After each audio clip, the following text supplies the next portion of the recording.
Tribuners, perang Rusia dengan Ukraina semakin memanas. Pasalnya Rusia menyerang pertahanan Ukraina dengan 4 rudal. Sementara itu Ukraina tak mau tinggal diam atas serangan tersebut.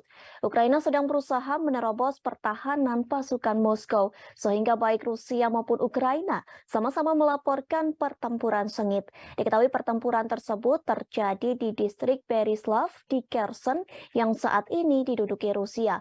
Hal ini diungkapkan oleh Kirill Stremosov, pejabat yang ditunjuk Rusia di wilayah Kherson. Ia menyebut Ukraina mencoba segala cara untuk menembus pertahanan Rusia seperti pertempuran pengintaian. Namun Stremosov menyebut semua upaya itu berhasil dipatahkan tentara Rusia. Menurutnya, sekira 70 orang tewas dan beberapa peralatan tempur telah hancur. Sementara itu, pejabat Ukraina di wilayah selatan mengatakan pasukan Rusia menembaki beberapa desa di daerah tersebut. Ia juga mengklaim sebuah helikopter serang Rusia telah ditembak jatuh di wilayah Kherson. Sementara sebagian besar pertempuran terjadi di pedesaan terbuka dan datar di sebelah barat Sungai Dnipro. Staf Umum Ukraina menyebut Rusia menanggapi tekanan dari pasukan Kiev di Kherson dengan melakukan penembakan menggunakan tank dan artileri.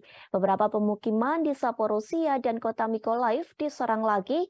Ada 2 rudal S-300 menghantam kota dan 1 bangunan tempat tinggal dihancurkan. Di tengah perang itu, warga sipil terus meninggalkan Kherson.